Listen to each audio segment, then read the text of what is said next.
Hola, buenos días a todo el público que nos escucha, a los medicinos que nos siguen, a todos los que nos están viendo y que por ellos estamos haciendo esta entrevista. Hoy tenemos con nosotros a un destacadísimo docente de medicina, el doctor Roberto Nava ¿qué? Espinosa, que nos va a acompañar en esta sesión para que nos cuente varias cosas que le vamos a preguntar. Lo publicamos primero en Face y bueno, ya sabes, Roberto, llovió una serie de preguntas a tu persona que ya las iremos encaminando una a una. Buenos días, Roberto, es de veras un placer tenerte aquí. Buenos días, Inés.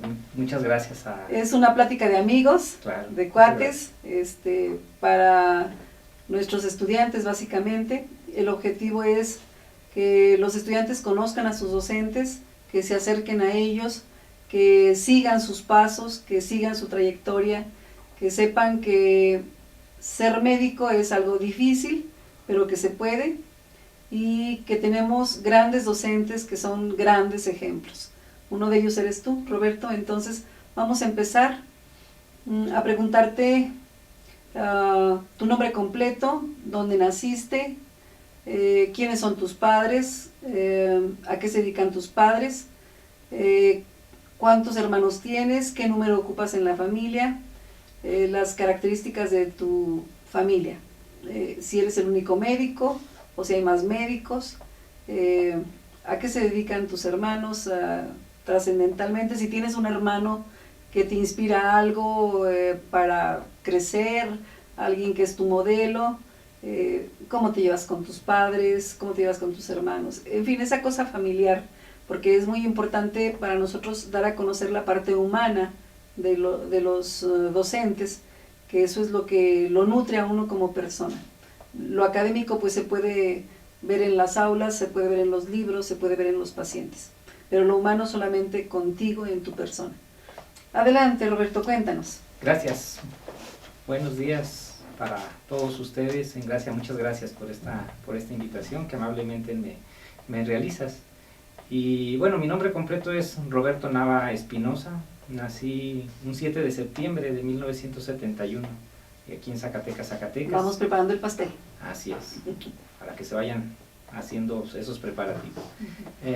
Nací en el hospital, en el antiguo Hospital General, que está ubicado sobre López Velarde. Mi padre se llamaba Alfredo Nava Valdés. Él falleció cuando yo tenía 9 años. Mi padre era originario de Betagrande. Mi madre se llama Manuela Espinosa Luébano. Ella es originaria de La Blanca, Zacatecas, como todo el mundo la conoce, aunque su nombre oficial es General Pánfilo Natera. Entonces se dieron muchas circunstancias en mi vida. Mi padre era viudo, mi madre era viuda. Entonces tengo hermanos paternos, tengo hermanos maternos, una familia pues muy amplia, aunque con la familia que yo conviví fueron mis hermanos maternos, que son seis. Mi padre tuvo 8 hijos adicionales, la mayoría de ellos casados fuera de la ciudad, fuera de Zacatecas, incluso del país. Y la convivencia que yo tuve pues fue en esencia con 6 hermanos maternos. Mi padre y mi madre tuvieron 4 hijos adicionales. De esos 4 hijos pues a mí me tocó ser el mayor de ellos. Entonces, en esencia, cuando me preguntan de mi familia, digo, pues somos 10, 6 hermanos maternos y 4, los 4 que fuimos de la relación de mi padre y de mi madre. No por el hecho de que discrimine a mis hermanos paternos, sino porque la convivencia fue un poco menor. Entonces tenemos una familia grande. Mi padre, yo recuerdo, de lo poco que recuerdo que él me decía, es que todos éramos hermanos.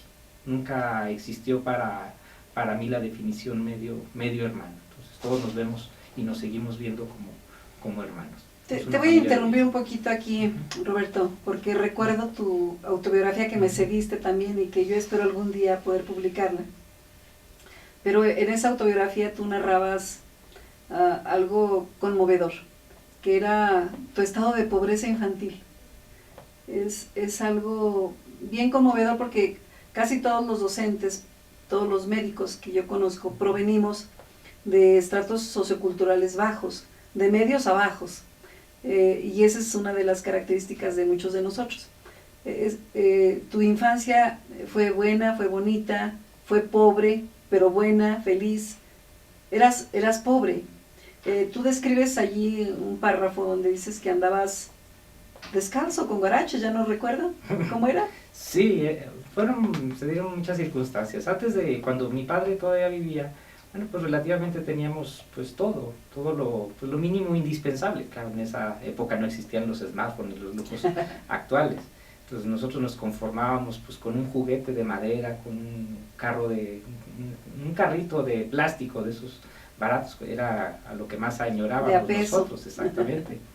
Cuando mi padre falleció, pues entonces lógicamente el principal sustento de la familia pues faltaba, y entonces comenzó a existir una serie de limitaciones económicas.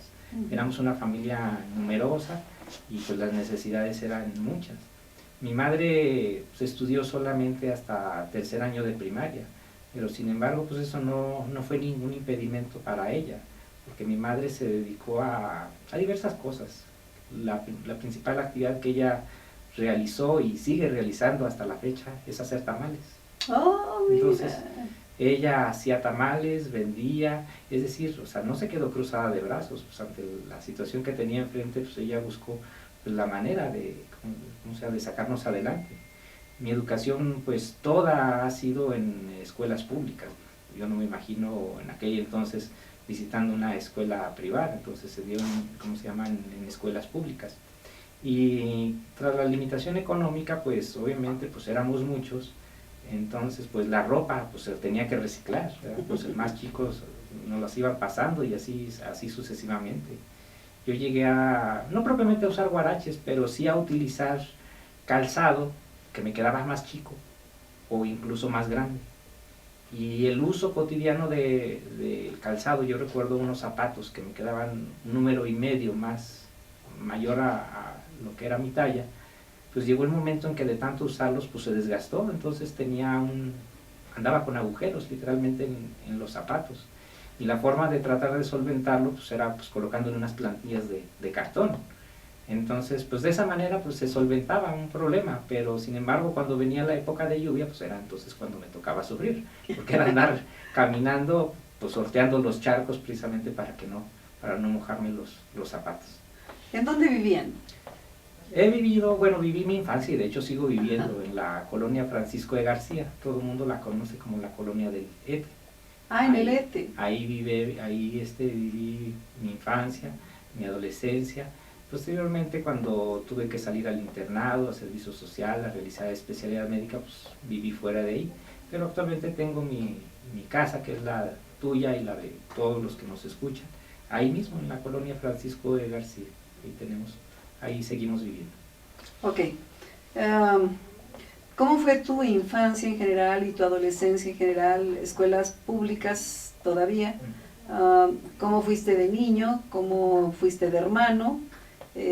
¿Trabajabas de niño o solo te dedicabas a la escuela y a jugar? ¿O qué pasaba con tu infancia? Sí, de niño, antes del fallecimiento de mi padre, pues yo creo que era como cualquier niño que se dedicaba exclusivamente a jugar, a ir a la escuela. Tras el fallecimiento de mi padre, pues obviamente la vida de mi familia pues dio un giro muy drástico, y el mío pues no fue la excepción. Me recuerdo que eran unas vacaciones de verano. Mi padre falleció en junio. Perdón que te interrumpa. ¿Sí? ¿Qué edad tenía tu padre y de qué falleció? Mi padre tenía 78 años, y él, lo que recuerdo de su acta de defunción es que hizo una tromboembolia pulmonar, que ahora lo sé, ¿verdad? Ahora sé de qué se trata. En aquel entonces pues no tenía ni la mínima idea de qué se trataba. Entonces, tras el fallecimiento, sucedió una circunstancia en las vacaciones de verano. Era poco tiempo de que mi padre había fallecido. Fue precisamente uno de mis hermanos paternos, carpintero de oficio, quien me llevó al taller de carpintería. Y ahí fue donde yo comencé pues, a realizar las actividades pues, que realiza ahora sí cualquier chalán. Era el IBM, era el que iba por los refrescos, era el que iba por los clavos, por el resistol, era el que barría el taller, el que limpiaba, el que le ayudaba a los maestros. Y poco a poco, pues algunos de ellos me fueron enseñando parte de lo que es el oficio de la carpintería. De tal manera que fue algo que yo que adopté en mi vida hasta antes de entrar al internado de pregrado. Es decir, yo trabajé los quinto, sexto año de primaria, los 3 años de secundaria, 2 años de preparatoria y los 5 años escolares en medicina. Y eso me sirvió pues para solventar, principalmente para solventar lo que eran mis estudios. Mi madre no tenía los recursos suficientes para proveer a todos mis hermanos, y entonces pues en cierta manera pues llegué a contribuir cuando menos para los gastos y de una manera quizá menor al gasto familiar.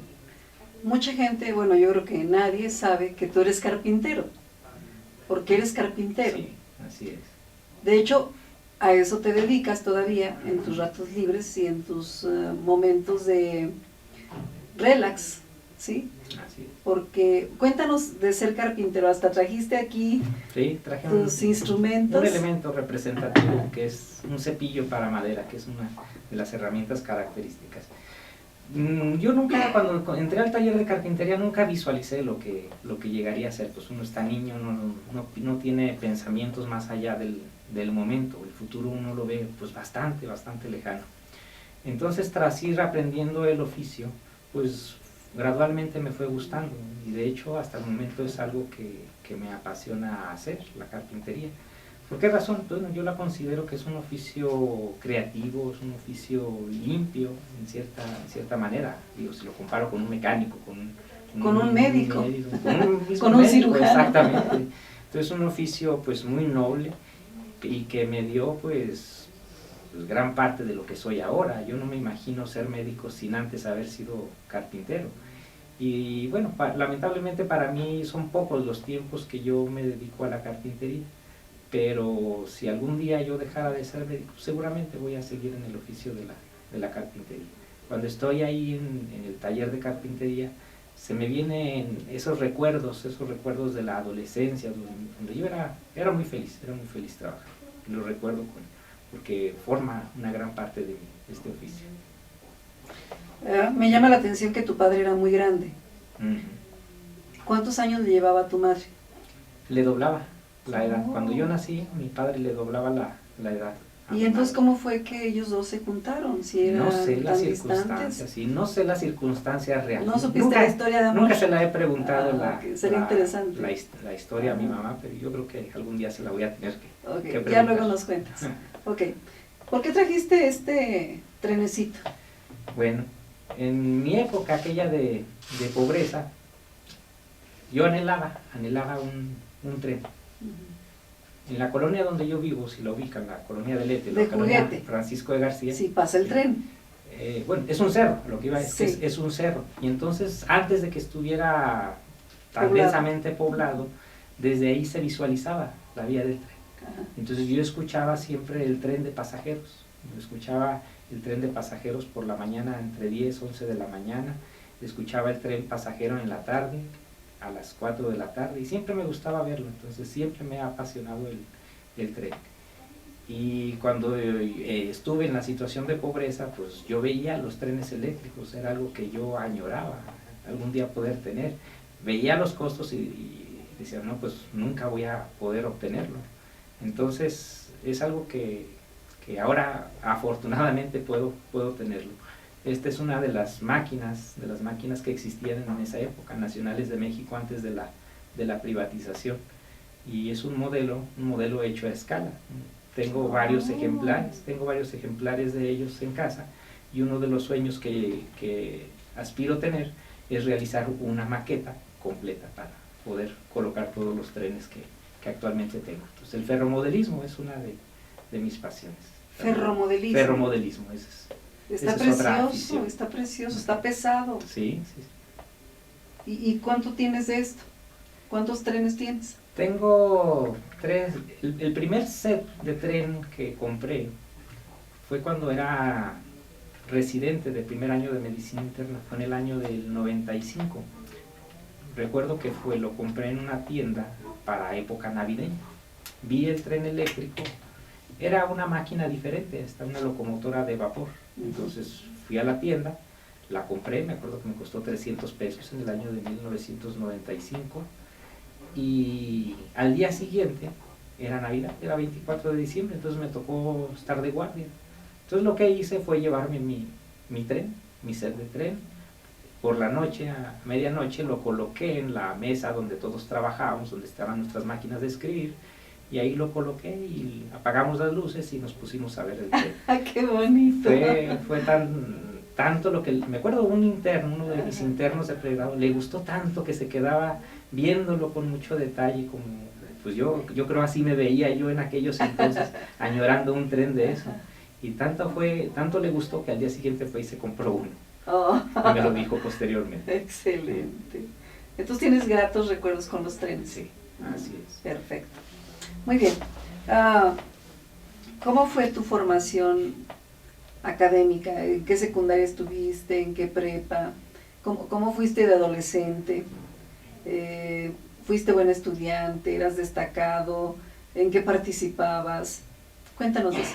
La primaria la hice en la escuela Revolución, y te lo comento de esta manera porque generalmente nadie lo sabe. Nadie sabe que existía una primaria con ese nombre. Yo no sabía. Esa primaria sigue estando ubicada, y ahí a un lado estaba el tribunal para menores, antiguamente. Entonces cuando uno decía en la escuela Revolución, nos decían, estás en el tribunal. No, digo, no, me porto mal, pero no tanto como para estar ahí de interno. La secundaria la realicé en la Escuela Secundaria Federal número 1, General J. Jesús González Ortega. La preparatoria la hice en la escuela número 2 de la universidad.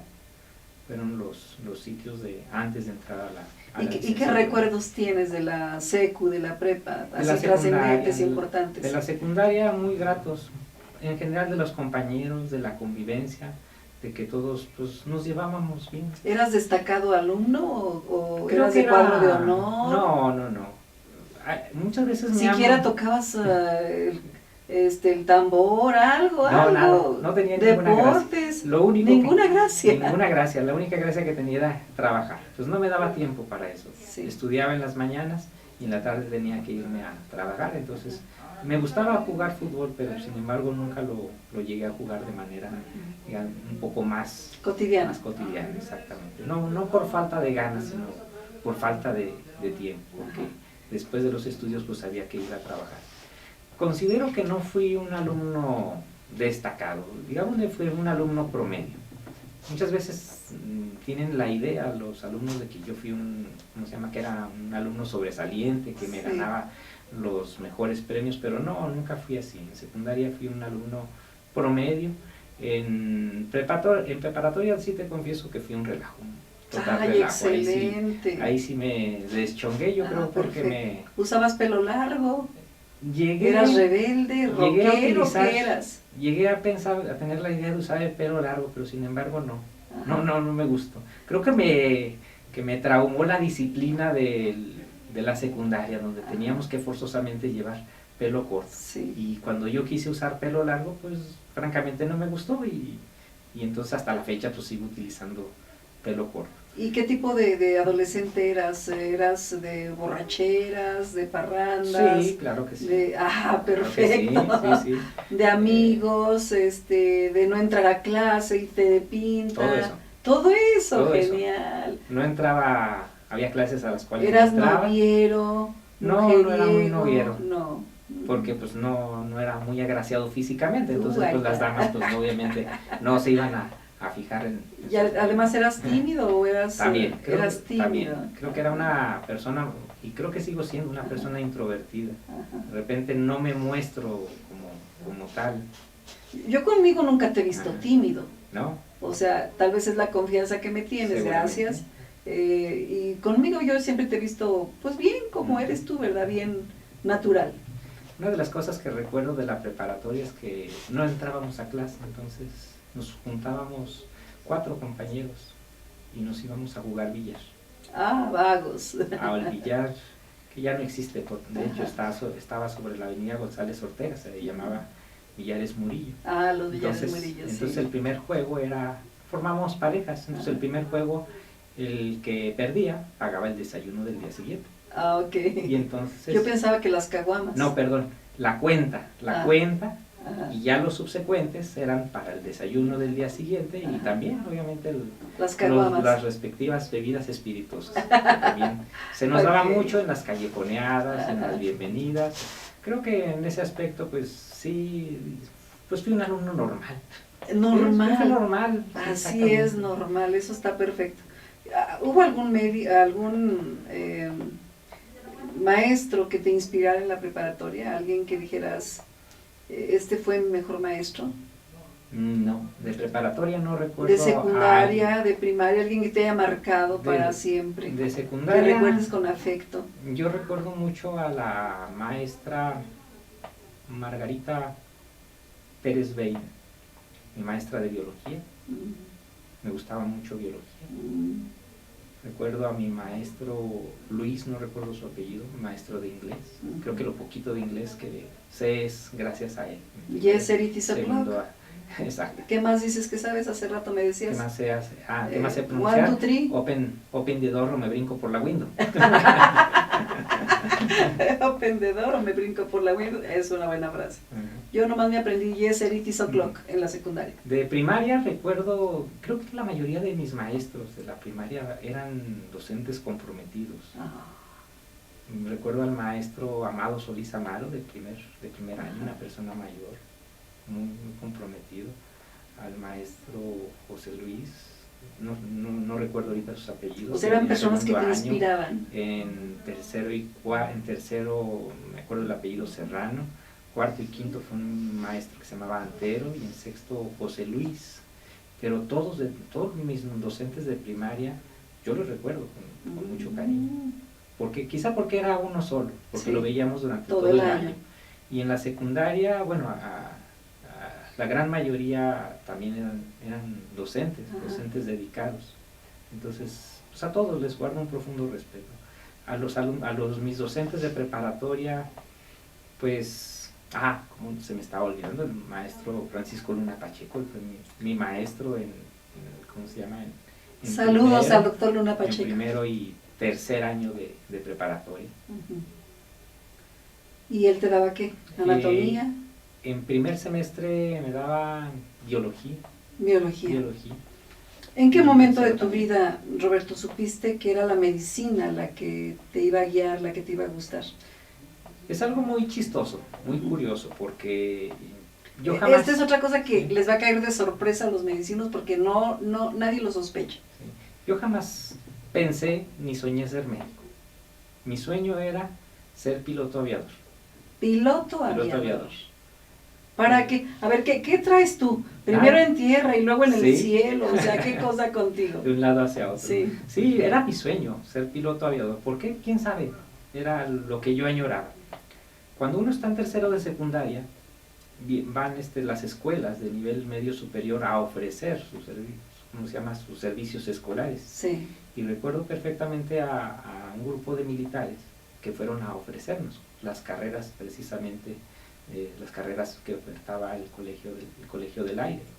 Entonces yo soñaba con irme a la Escuela Militar de Aviación en Zapopan. Pero había un problema. ¿Cuál? Uno de los problemas era era uno de los requisitos. Uno de los requisitos para poder entrar era ser mayor de 15 años. Y yo cuando terminé la secundaria no tenía todavía los 15 años cumplidos. Y entonces yo dije, bueno, pues para no perder el tiempo voy a hacer un año de preparatoria, me preparo y entonces ahora sí presento el examen de admisión. Y bueno, lo que siguió fue de que estudié la preparatoria, conocí amigos, tuve amistades, empecé a llevar una vida entre lo académico, entre lo destrampado, mitad una, mitad otra. Lo que sí nunca descuidé fue mi trabajo como carpintero. A lo mejor no estudiaba, a lo mejor no hacía otras cosas, pero a mi trabajo no faltaba. ¿Y por qué? Pues porque era la principal razón de mi sustento. Y eso sí me hizo que, a pesar de que fuera destrampado durante la prepa, fui un alumno regular, es decir, nunca repetí. nunca repetí ninguna materia. En prepa. En preparatoria. Cuando se llegó el momento de elegir el bachillerato, bueno, dije, pues está contabilidad, está ciencias biológicas, está matemáticas. Y dije, bueno, matemáticas, pues no se me dificulta, pero no me llama la atención. Ir a contabilidades, pues no, tampoco, qué aburrido los números, era mi pensar. Las ciencias sociales, no. Dije, no, pues ciencias biológicas. Existía el antecedente que me gustaba mucho la biología, y entonces dije, bueno, pues me voy por esa vía. Pues elegí el bachillerato de biológicas. En aquel entonces a mí me tocó todavía preparatoria de 2 años, es decir, ya la elección de bachillerato la tuve que hacer en tercer semestre. Y al pasar a cuarto semestre, 2 de mis compañeros de parranda, de todo eso, de estrampe, se quedaron atrás. Y entonces, pues yo pasé a cuarto semestre ahora sí que solo, ya mis mejores amigos se habían quedado, y entonces pues ahora sí no me quedó otra más que, ahora sí echarle un poquito más de ganas al estudio, tampoco sin caer en la exageración de estudiar exclusivamente. Pero de esa manera logré exentar, creo que era de 5 de las 7 materias que se llevaban en la preparatoria. Y cuando termino la preparatoria, pues entonces viene el momento de elegir la carrera. Entonces, el bachillerato de ciencias biológicas, pues se tenía acceso a enfermería. Yo dije, bueno, pues enfermería definitivamente no. En aquel entonces eran pocos los hombres que ingresaban a enfermería. Apenas empezaba, y entonces se veían como bichos raros. Dije, no quiero entrar a enfermería. Odontología nunca me llamó la atención, tampoco. Y ser un químico, a las ciencias químicas tampoco. Entonces pues dije, pues voy a entrar a medicina. Entonces lo que yo siempre he dicho es que fui un médico que elegí la carrera por excluir a las demás. Pero ¿y qué pasó con tu sueño de aviación? Se disipó. ¿Pero por qué? Se disipó. ¿Cómo? ¿Por qué? No lo sé. ¿Se te olvidó? Simplemente se me olvidó. Se te olvidó. Se me olvidó completamente. Okay. Entré a medicina y yo creo que desde antes, ya desde el momento en que estaba en la preparatoria, ese sueño de ser piloto se fue disipando gradualmente. Y al momento pues no tengo ningún remordimiento de no haber elegido ese camino. ¿No te frustraste por eso? No, de ninguna manera. Perfecto. Ok, ya entras a medicina. Por cierto, ¿te tocó entrar fácilmente a medicina? Sí, en aquel entonces, a pesar de que había examen de admisión, pues literalmente todos los que ingresábamos teníamos acceso. ¿Con qué promedio de prepa saliste? Si andabas en tanto relajo, en tanta pachanga. Si mal no recuerdo fue 7.2. 7.2, no, pues a ti te fue muy bien. No te puedo decir cuánto saqué yo, es una vergüenza. Sí, fue. Okay. Digo, porque tenía mejor promedio en secundaria, claro, sin ser tan destacado en primaria, sí. Y secundaria tenía mejor promedio. Ok. Entraste por pase automático a medicina. ¿Y cómo fue tu vida ya como estudiante de medicina? A ver, la pregunta que hacen los medicinos en Face es, queremos saber si el doctor tuvo alguna duda cuando estudió medicina, si queremos saber si reprobó alguna materia. ¿Qué te pasó en medicina? ¿Cómo te fue? Otra cosa que yo quiero saber es si hubo algún médico que te inspirara, que tú dijeras, yo quisiera ser como este doctor cuando yo salga de médico. Sí, entré a medicina y obviamente uno de los primeros choques que se dieron pues fue con la materia de anatomía. Sí. A mí me tocó anatomía de primer año y todos sabemos que anatomía es memorístico. Ajá, no puede ser de otra manera, así es, así ha sido y así seguirá. Son cosas que no cambian. Por el destrampe que yo había tenido en la preparatoria, pues obviamente no tenía un método de estudio. Una disciplina. Entonces, una disciplina para la lectura. Sí. Entonces sí me costó muchísimo trabajo aprenderme tantas cosas. Mi primer examen de anatomía lo reprobé. Mi primer parcial de anatomía. Recuerdo que saqué 5.5. Y fue tal mi frustración en ese momento, que además esa frustración se condicionó porque nuestro docente, el doctor Álvaro Díaz Zárate, lo recuerdo con gran cariño, nos decía, bueno, pues es que si no pueden, pues váyanse a otro lado, váyanse a vender semillas a la ilusión, al cine ilusión que ya no existe. Entonces, Yo pensaba, no, pues mejor me voy al taller de carpintería, ahí me va mejor que vendiendo semillas. Sí. Bueno, reprobé el primer examen y yo dije, pues como que pensé entre mí mismo, dije, quizá a lo mejor esto no es para mí. Y entonces me hice un propósito. Entonces dije, si el segundo parcial lo vuelvo a reprobar, definitivamente me salgo de aquí, no tengo absolutamente nada que estar haciendo aquí. Entonces vino el segundo parcial y el segundo parcial lo aprobé con 7. Entonces eso me elevó la moral hasta los cielos. 6 es pasar y ya un 7 ya es vanidad. Y a partir de ahí, pues como que empecé ¿cómo se llama? Ahora Tomarle sí ya sabor. a tomarle sabor al estudio, a saber cómo estudiar, de tal manera que terminé exentando anatomía. Oh, Exenté anatomía con 8, ya no tuve que presentar examen ordinario. Creo que ese ha sido el principal choque, y que muchos siempre tenemos un choque con una materia cuando entramos a la escuela de medicina. Y ya en el transcurrir, en lo subsecuente, creo que fue un poco más sencillo. Tener cierto hábito de estudio y también algo colaborativo entre los compañeros. Recuerdo que nos juntábamos varios compañeros a estudiar, de una u otra manera nos ayudaba. Ahora, déjame decirte... Y al final echar caguama. Exactamente. No, de hecho era lo que hacíamos al principio. Echábamos relajo y después ya cuando faltaba poquito para la clase, pues, no, ahora sí vamos a ponernos a estudiar. Sí. Y hubo una ocasión que andábamos jugando fútbol a las 2, 3 de la mañana bajo la lluvia. Y según nosotros nos habíamos juntado para estudiar. Okay. Después todos mojados, entonces ahora sí ya nos pusimos a estudiar. Reprobé una materia, sí. ¿Cuál? Reprobé cardiología. ¿Cardiología? ¿Con quién? Reprobé cardiología con el doctor Jorge. ¿Con el doctor Jorge Ramírez? Ramírez García. ¡Qué extraño! Reprobé cardiología. ¿Por qué reprobaste? Se dieron unas circunstancias pues extrañas, un choque entre el grupo y el docente. Y el doctor, eso es fatal. Un choque y durante el día del examen ordinario, a no hacerte el cuento tan largo, el día del examen ordinario, solamente dos personas teníamos la posibilidad de pasar con 6. Si sacábamos mínimamente un 9 en el examen ordinario, que era otro compañero y yo. Pero sin embargo, pues todos nos solidarizamos y lo que hicimos fue entregar el examen sin contestar, todo el grupo.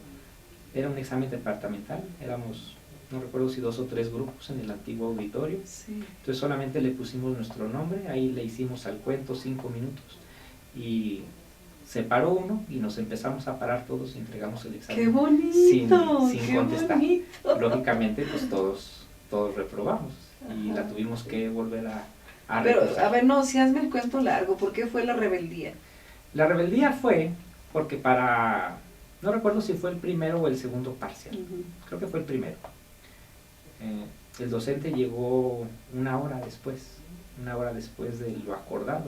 Entonces, pues, alumnos rebeldes, no, pues ya no vino, pues ahí nos vemos a clase. Entonces, Sí. como nos fuimos, pues la actitud normal del docente pues fue todos tienen 0, ¿verdad? No estaban.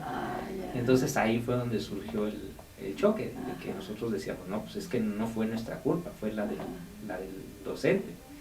Entonces empezamos a pelear para que nos aplicaran el examen, de vuelta el examen parcial. Bueno, entonces después de tantos estirones de un lado del otro, finalmente acceden a hacernos el examen.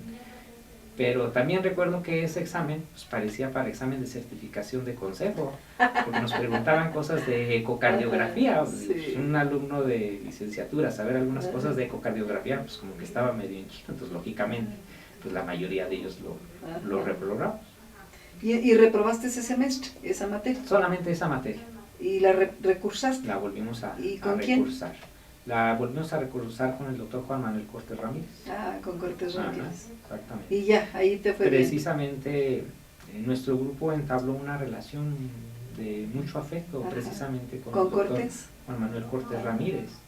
Y creo que fue una de las personas que influyó en mi vida como médico, porque lo veía.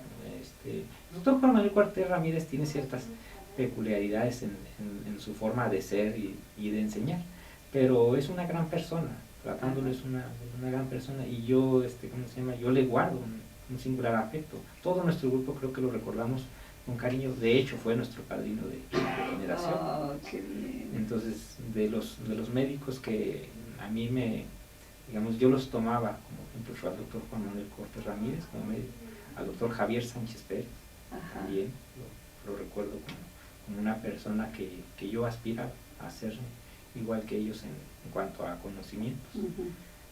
Todos, no quiero omitir, no quiero faltarle al respeto a todos los docentes. Yo creo que de una u otra manera influyeron de manera positiva, pues para que yo fuera lo que soy actualmente. ¿Qué promedio sacaste finalmente en la escuela de medicina? En la escuela de medicina saqué 8.02. Entonces, 8.02. Entonces, como te habrás dado cuenta, no fui un alumno muy destacado. Pero ya un 8 es muy buen promedio. Tenía alumnos, compañeros, que yo los admiraba, porque tenían una gran capacidad de análisis, de absorber, de retención de conocimiento, de memoria. Exactamente. O sea, yo tuve compañeros muy brillantes, sumamente brillantes. Bueno, en las calificaciones, dices tú. Calificaciones en todos los aspectos, en cuanto a calificaciones. ¿Quiénes fueron de tu generación que nosotros conozcamos? Creo que nadie. Creo que no hay compañeros de mi grupo, no existe nadie. Compañeros de generación, la doctora Rosario Gómez, endocrinóloga, ella... ¿De tu grupo nadie se especializó? Sí, hay varios especialistas, pero sin embargo se dispersaron, están dispersos. Ok, bueno, muy bien. ¿Cómo te fue de internado? ¿Dónde lo hiciste? ¿Cómo te fue de servicio social? ¿Qué anécdotas tienes del internado de servicio más trascendentes? Híjole, el internado fue una parte muy traumática, bastante traumática para mí. ¿Por qué razón? Porque en aquellos tiempos, pues la práctica clínica pues era muy simple. Íbamos y nos limitábamos a andar atrás del docente, corriendo de un lado para otro. A veces nos preguntaban cosas y pues fuera de ahí no pasaba más. De tal manera que cuando llego al internado, de hecho, el primer día del internado me dejaron castigado una semana. ¿Por qué? Y curiosamente mi primer servicio en el internado fue medicina interna. Oh, qué bien. Mi jefe, el doctor Sergio Ávila, le encantaba castigarnos. Él era el jefe de medicina interna y de urgencias. Y el primer día, él nos había advertido, con anterioridad: vayan y conozcan el servicio para que vean cómo funciona. Entonces yo dije, no, pues ¿a qué voy a ir si ya voy a tener todo el tiempo del mundo para estar en el internado? Entonces el primer lunes de internado, en teoría no me tocaba guardia. Ese día entraba y salía a las 2 de la tarde, hasta el día siguiente era cuando tenía guardia. Y justamente casi íbamos saliendo, mi compañera de guardia y yo, íbamos saliendo del hospital, nos prestábamos a salir, cuando el doctor Sergio Ávila nos alcanza y nos dice: se quedan castigados toda la semana. Y todos con cara de, ¿qué? ¿Pero por qué? ¿Porque no vinieron? Y bueno, en aquel entonces pues éramos, creo que todavía obedientes, y pues no nos quedó otra cosa más que acatar ¿cómo se llama? El castigo que nos habían puesto. Sí. Eso ahorita sería impensable. Sí, no, y ahorita sacas a derechos humanos y de una semana, te defienden. Ajá. Nos quedamos, entonces te habrás de imaginar cómo terminé el fin de semana. Sí. Y entonces pues no era lo mismo pues ver todo en el libro que verlo ya en un escenario real. Ajá. Entonces por eso digo que fue pues un poco traumático. Sí. Y ya con el paso del tiempo, pues ya también de la misma manera uno le fue hallando el sentido, donde realmente estando en práctica es donde vas aprendiendo la medicina. Le hallas el sentido práctico a todos los conocimientos teóricos que uno va adquiriendo, bien o mal, pero al final de cuentas ahí los tenemos que aplicar. Bueno, ¿y alguna otra anécdota que recuerdes del internado? ¿O cómo te fue de internado en general? Creo que bien. Bueno, en el internado sufrí una cirugía, me operaron. ¿De qué? Tuve un cuadro de fiebre tifoidea. Oh. Un cuadro de fiebre tifoidea. De hecho, eso me hizo en alguna ocasión falta la guardia, me dio un síndrome febril intenso, con escalofrío, entonces al día siguiente andaba sumamente, que no me podía ni levantarme, entonces falté. ¿Y le echaste la culpa a la cocina o a las gorditas que encargaban en la guardia? Realmente comíamos poco, ¿Sí? Comíamos poco fuera del hospital. Entonces, yo más bien pienso que fue algo que adquirí ahí dentro del hospital. Entonces tuve tratamiento médico, en teoría estuve mejor, pero sin embargo persistían los títulos altos de las reacciones febriles. Sí, en aquel entonces pues, uno no sabía, podíamos saberlo en conocimiento, pero al buscar asesoría alguien me comentó, a ver, hazte un ultrasonido. Y el ultrasonido tenía mal formada, tenía una anormalidad en las paredes de la vesícula, entonces lo relacionaron como reservorio de salmonela. Me dijeron, tienes que operarte, porque si no de otra manera vas a tener cuadros repetitivos. Ahorita estás bien, pero vas a tener cuadros repetitivos de salmonelosis, entonces nos intervinieron quirúrgicamente. Bueno, unos días de reposo. Unos días de reposo, 21 días de reposo. ¿Saliste del internado? Por cierto, ¿recomiendas el internado en el hospital general? Yo creo que cualquier hospital, no particularmente el hospital general, pero en cualquier existe lo elemental, que son los pacientes.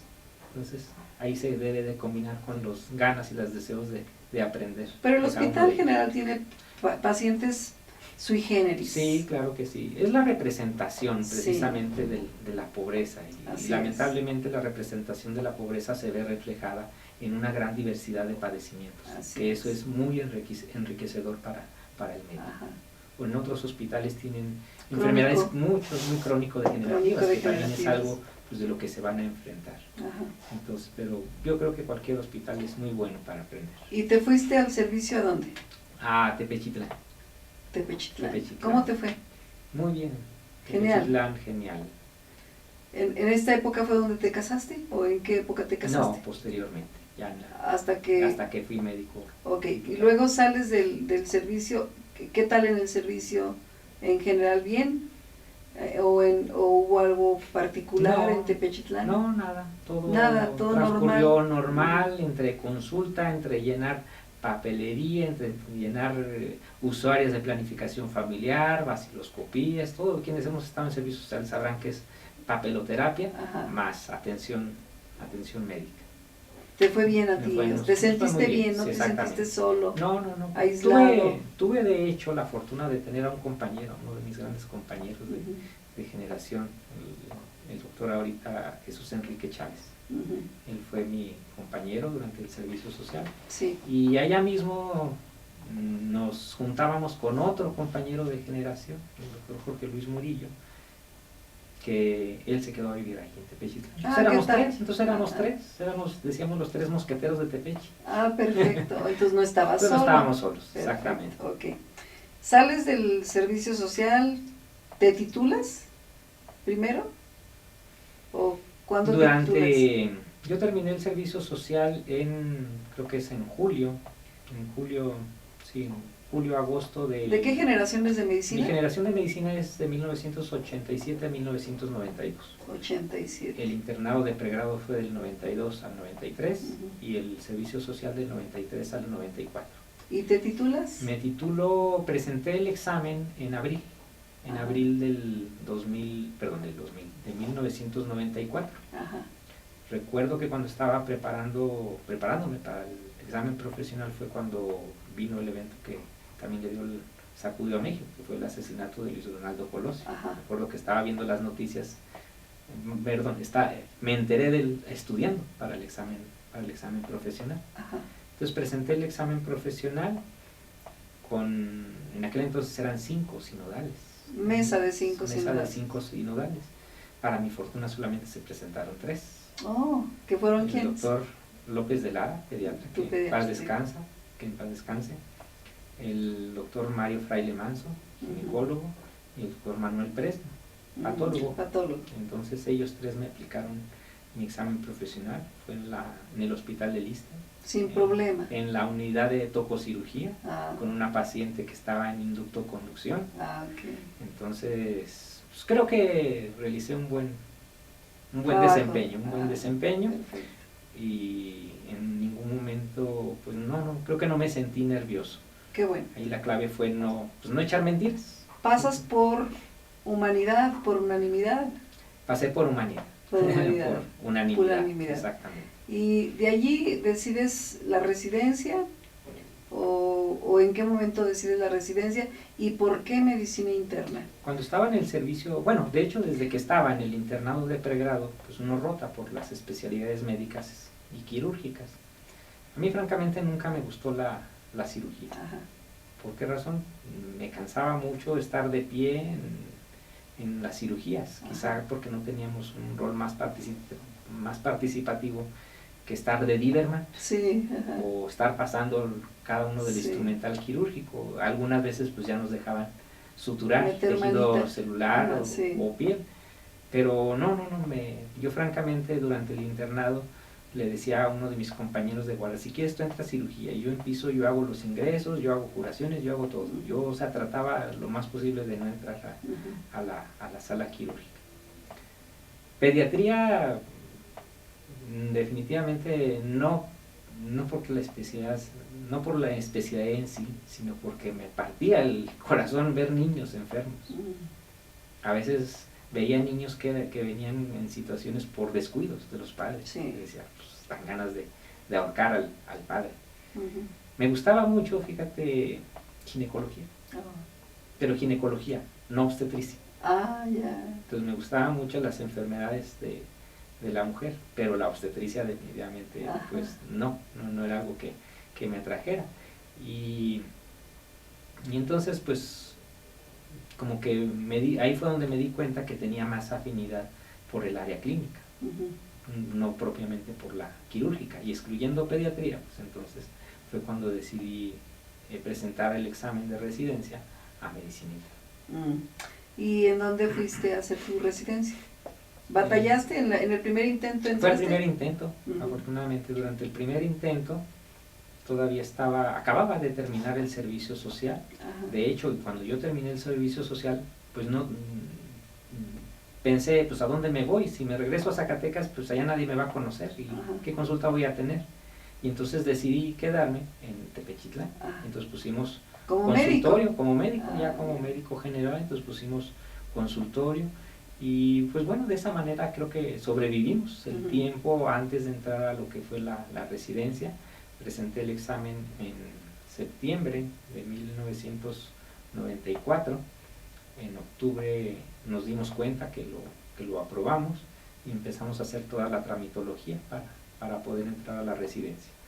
Yo el hospital que se me asignó fue el Hospital General Regional de León, Guanajuato. Y entonces ahí fue donde comencé la especialidad de medicina interna en 1 de marzo de 1995. ¿Hiciste 3 años? 4 años. 4 años. Fui la segunda generación de 4 años. 4 entonces años. Terminé en 1999. Ok. ¿Para entonces te casaste? Posteriormente. ¿Para la residencia? Posteriormente. ¿O terminando? Ya después. ¿Hasta que terminaste Hasta la después residencia? de haber terminado la residencia Ya. fue cuando me casé. ¿Cuánto tiempo tienes de casado? Tengo 13 años. 13 años. 13 años ¿Cuántos de hijos casado. tienes? Tenemos 3 hijos. 3 hijos. 3 hijos. ¿De qué edades? De 8 años. 8. 7 años y medio, niña la mayor. La siguiente niña, 6 años y medio. Las dos grandes son niñas. Y el más pequeño. Y el varón. Tiene Roberto. 4 años y medio. Roberto Nava. Roberto Nava. Robertito Hay muchos Nava. Robertos Navas en la familia. Sí, pero no todos son tus hijos. Eso, exactamente. Sí. ¿Y qué planes tienes para el futuro? Bueno, ahorita estoy profesionalizándome.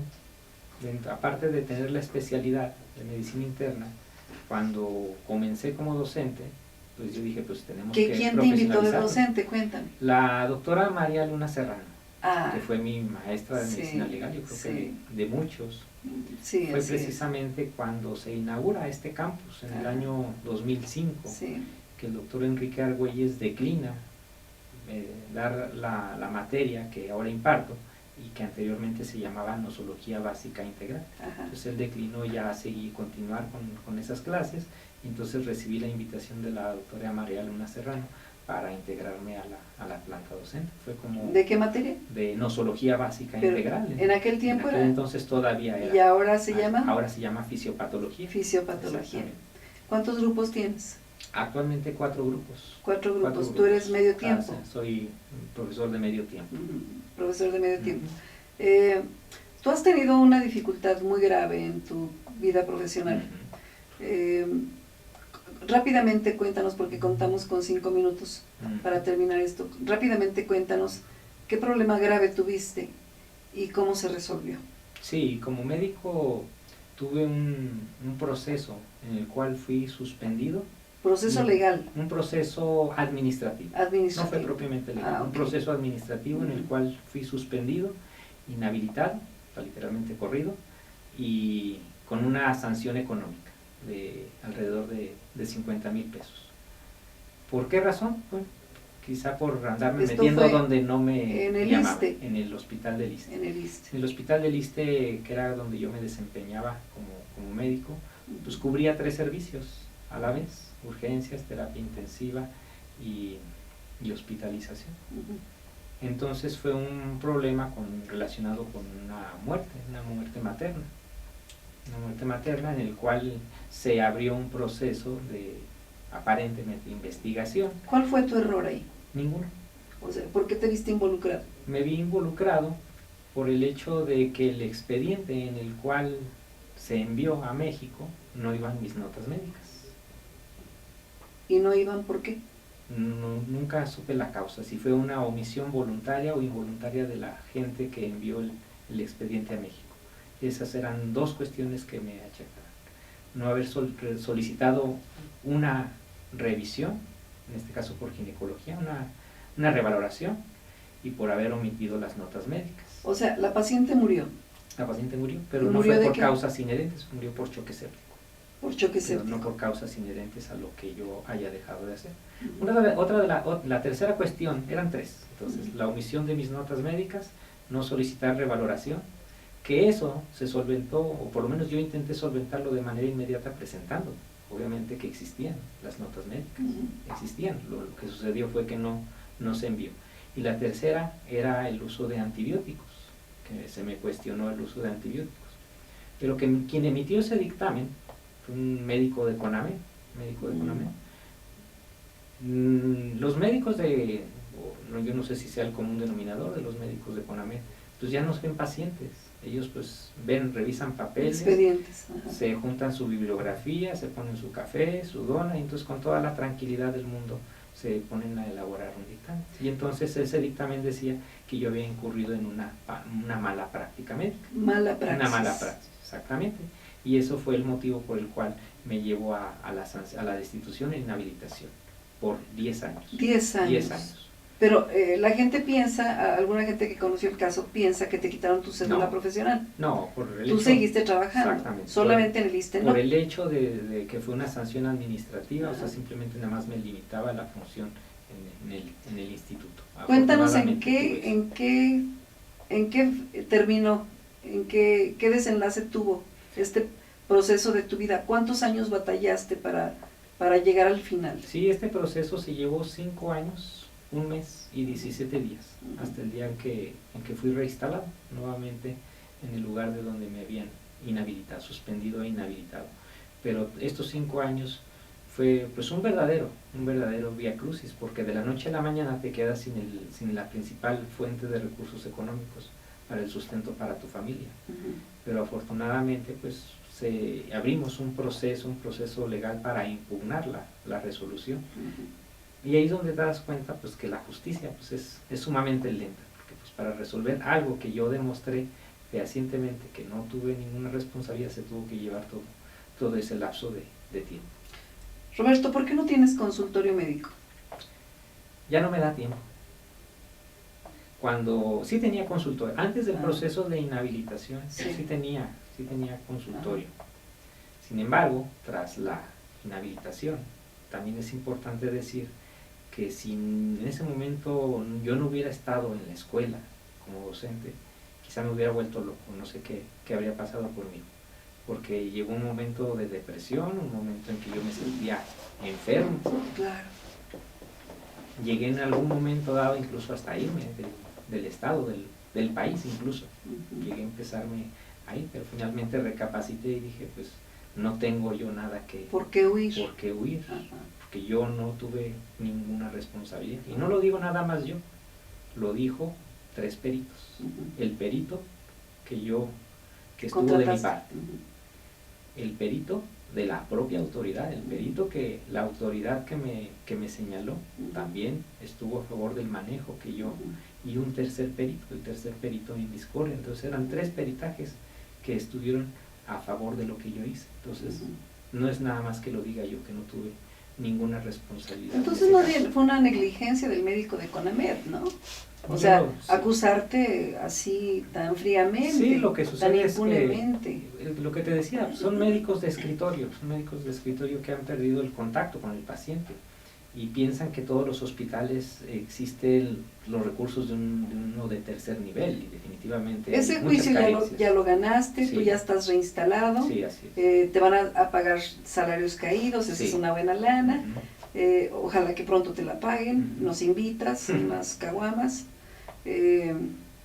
digo mínimo, ya le seguimos después el festejo.